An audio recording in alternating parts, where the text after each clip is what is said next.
تتعالى صيحات الفرح، لا رقص أو غناء يفي هذه السعادة حقها. لقد نجح هؤلاء المهندسون المغاربة بتحلية مياه البحر في أكادير، لكن على بعد بضع عشرات الكيلومترات في الجارة الشرقية يبدو أن الجزائر في طريقها لتموت عطشاً، فالجفاف ضرب سد قدار شرق العاصمة، وسد دويرة غرب العاصمة لم يكن أفضل حالاً، لتتفجر أزمة مياه غير مسبوقة جعلت أبناء الجزائر العطشى ينزلون للشوارع ويتدافعون أمام صهاريج تبيع ماء علهم يصيبون بعضاً من شربة ماء تقيهم وأطفالهم الموت في قيد هذا الصيف، لا سيما في المناطق الوسطى من الجزائر، بينها العاصمة التي يقطنها أكثر من 6 ملايين شخص، والمناطق الغربية وبها ولايات ذات كثافة سكانية كبيرة مثل وهران وتلمسان. فكيف باتت الجزائر على حافة ثورة العطش وبات أهلها قوما عطاشا بعد أن لم يكن أحد في الجزائر يتحدث عن أزمة المياه قبل أشهر قليلة، ما يشير بأن هذه الأزمة المائية لم تفاجئ الشعب فقط بل الحكومة أيضا.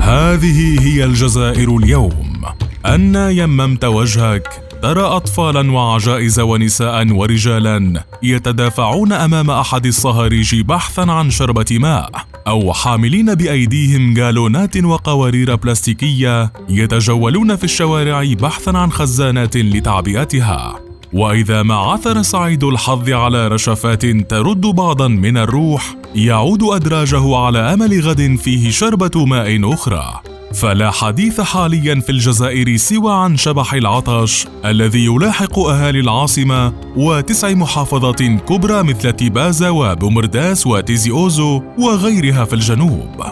شوارع البلاد تحولت إما لباحثين عن ماء أو متظاهرين محتجين على تفاقم أزمة المياه الصالحة للشرب، إذ لا يمر يوم دون أن ينزل الناس إلى الشوارع لإغلاق الطرق ومنع سير المركبات حتى ساعات متأخرة من الليل. فشبح العطش أخرج الجميع من بيوتهم في وقت تشهد فيه الجزائر موجة حر لاذعة تتجاوز ببعض المناطق 50 درجة مئوية، بينما بعض البيوت لم يصلها الماء منذ 10 أيام، مع برامج تقنين لمناطق أخرى تعطي الماء ساعات قليلة كل 6 أيام مرة. فتحولت صنابير المياه في كثير من بيوت الجزائريين إلى ناقل للهواء ليس أكثر، مع استمرار وعود حكومية بوضع حلول طارئة لأزمة ترمي سلطات الجزائر بوزر أسبابها على التغير المناخي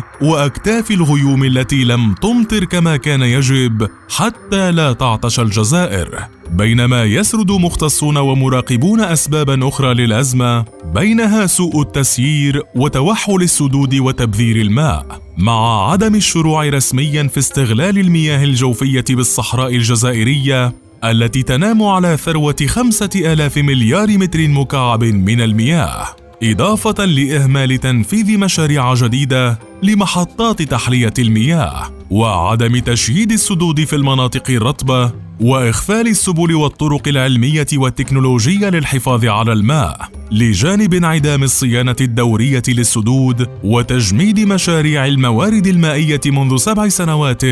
بسبب التقشف. وللحكومة حلول. كلمة الحل الاستعجالي هو أكثر ما تردده حكومة الجزائر من أجل تدارك النقص الفادح في المياه، بينما تنشر وسائل إعلام حكومية بين الحين والآخر بعضا من سلة الحلول الاستعجالية، مثل حفر قرابة 293 بئرا وإنشاء 4 محطات لتحلية المياه في العاصمة، مع تحويل المياه من سدود ولايات الشرق إلى الوسط. فيما يؤكد متخصصون أن الحلول الآنية لن تجدي نفعاً، في ظل دعوات لبدء فوري بالاستثمار في محطات تحلية المياه لاستغلال شريط ساحلي بطول 1600 كيلومتر، إضافة للاستثمار في محطات إعادة تدوير مياه الصرف الصحي وبناء المزيد من السدود، في ظل حقائق صادمة تشير إلى أن النقص المسجل في المياه على مستوى العاصمة فقط يتجاوز 60,000 متر مكعب يومياً،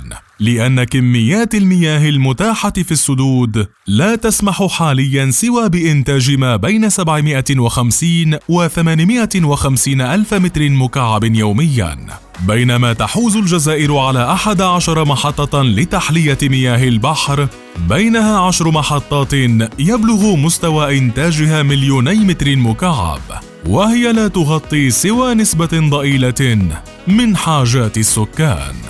وأنت برأيك، هل حقا يخيم شبح الموت عطشا فوق الجزائريين بسبب تغير المناخ، أم جراء غياب استراتيجية طويلة الأمد في قطاع الموارد المائية؟